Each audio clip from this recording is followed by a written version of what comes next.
여러분 안녕하십니까? 광주 MBC 뉴스데스크입니다. 2년 전 여름 집중호우로 섬진강댐 수해 피해를 입은 구례 주민들은 지금도 엄청난 고통 속에 살고 있습니다. 주민들은 정부가 배상을 충분히 해줄 거라고 믿고 기다렸지만 환경부가 내린 배상 결정은 그 기대에 크게 못 미치는 수준인데요. 이에 구례 국민들이 강력한 대정부 투쟁을 선포했습니다. 우종훈 기자가 취재했습니다. 구례 공설운동장 한켠에 다닥다닥 붙은 15채의 임시주택. 최하영 씨는 7평 남짓한 임시주택에서 어느덧 두 번째 겨울을 맞았습니다. 난방시설이 변변치 않은 상황에 추위를 피할 수단은 전기장판이 유일하고 칼바람이 새는 벽에는 누런 테이프가 아슬아슬 붙어 있습니다. 실리콘 붙여놓은 게 다 벌어져 버린 게 지금 여기에. 그러니까 찬바람이 그냥 냉바람이 그냥 들어오는 거예요, 여기에. 집다운 집으로 가기 위해 정부 피해 배상을 기다린 최 씨는 신청액의 48%만 배상한다는 환경부 결정에 좌절했습니다. 이런 생활이 내가 70평생 이상을 살았지만은 내가 잘못한 것도 아니고 이렇게 억울하게 살고 있어요, 지금. 섬진강댐 수해 피해 배상 결정에 구례 군민들이 대정부 투쟁을 선포했습니다.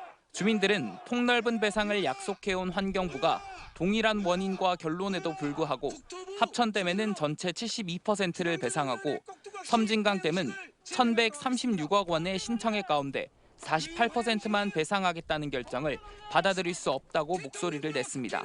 계속해서 정부에 부당함을 요청하고 재조정을 요구할 수밖에 없는 길거리에서 싸워야 되는 그런 지금 상황입니다. 섬진강댐 8개 시군 단체장 등도 모여 환경분쟁 조정 결과에 반발하는 공동성명을 냈습니다.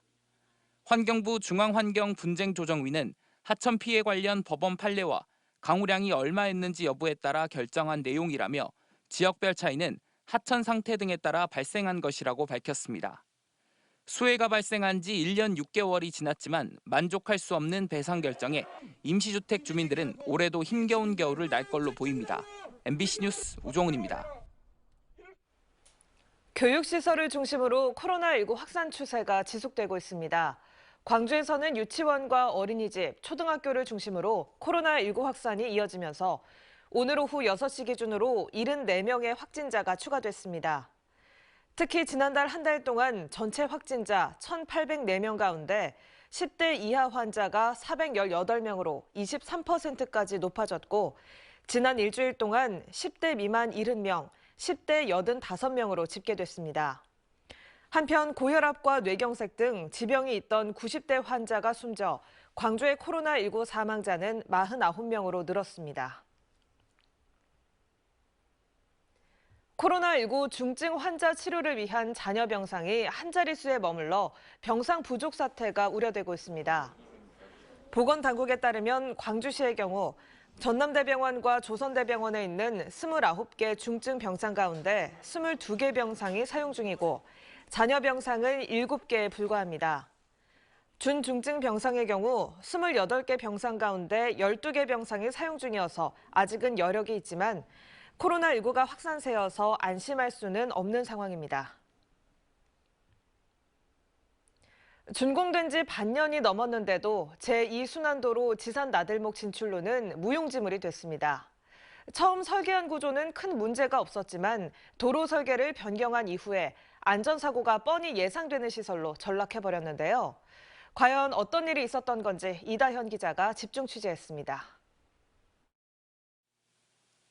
제2순환도로 지산나들목에 새로 생긴 진출로입니다. 생소하게도 중앙차로 쪽에 만들어져 있는 데다 어두운 터널을 빠져나와서 불과 70m도 떨어지지 않은 곳에서 급하게 차선을 바꿔야 하는 구조입니다. 차량들이 시속 90km 정도로 빠르게 달리는 1차로에 난데없는 진출로가 설치되면서 연쇄 추돌 사고 등 안전사고 우려는 클 수밖에 없습니다.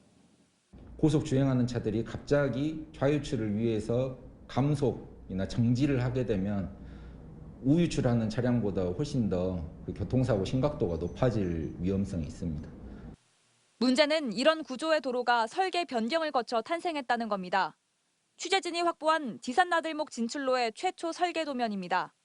2016년 이 사업이 시작될 당시 광주시 주도로 설계된 형태로 사람들에게 익숙한 우측 진출로로 되어 있습니다.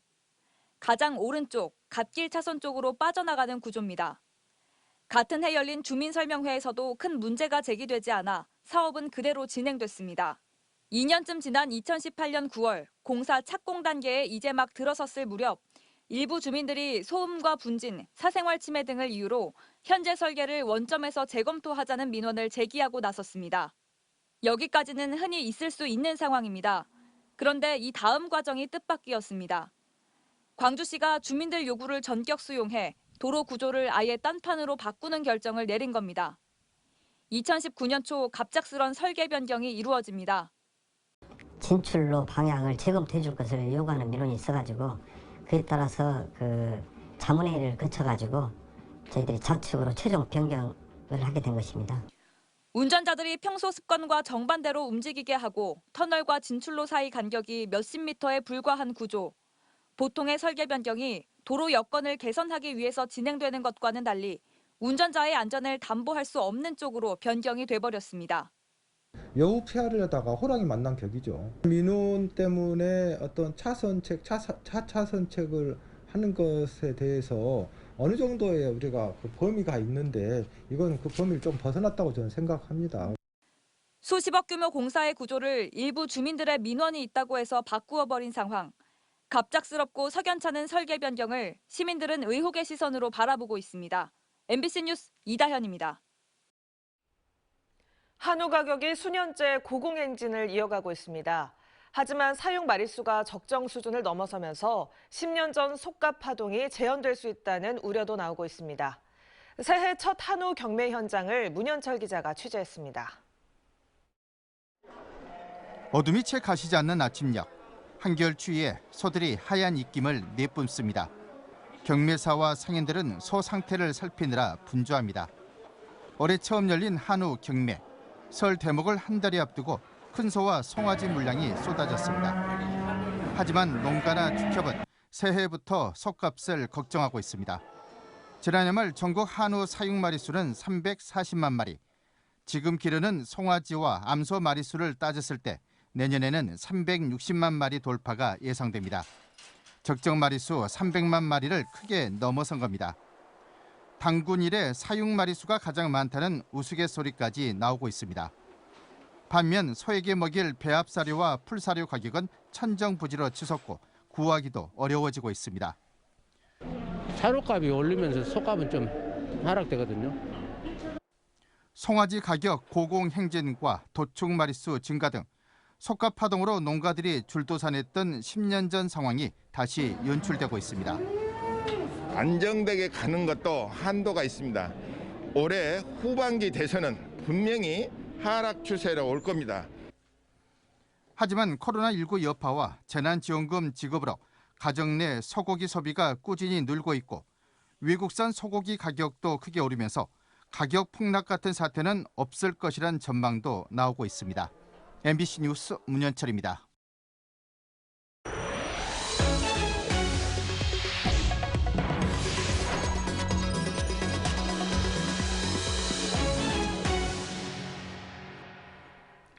기아 타이거즈는 올 시즌 어떤 모습을 보여줄까요?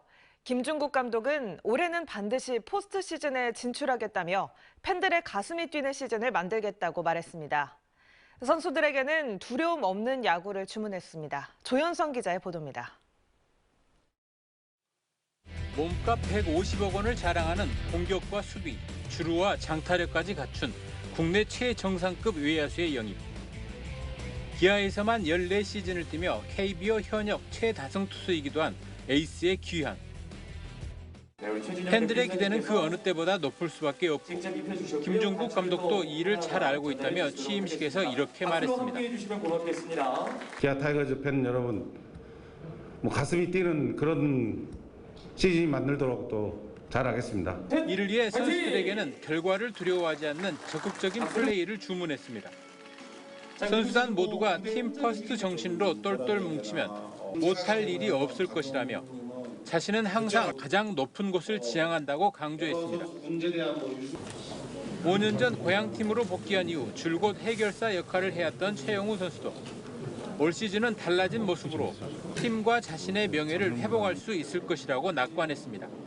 그래서 저희 팀도 그 전보다는 그래도 소통도 잘 되면서 뭔가 잘 이루어질 것 같은 느낌이 듭니다. 기아 타이거즈 선수단은 다음 달 1일 설 당일부터 한평 챌린저 스필드에서 올 시즌을 대비한 본격적인 동계 훈련에 들어갈 예정입니다. MBC 뉴스 조윤성입니다. 민주당 이재명 대선 후보가 농업 보호 의지를 잇따라 밝히고 있습니다. 이재명 후보는 어제 곡성 농협을 방문한 자리에서 농업은 생존 자체를 위해 유지해야 될 안보 전략 산업이라며 농업과 농민의 공적 역할에 대해 국가 공동체가 보상해야 된다고 말했습니다.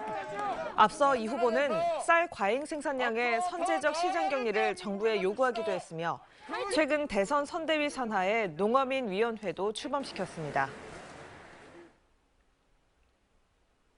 광주시가 군공항 이전과 달빛 고속철도 조기 착공 등 광주 핵심 사업을 대선 공약에 반영해달라고 더불어민주당에 건의했습니다.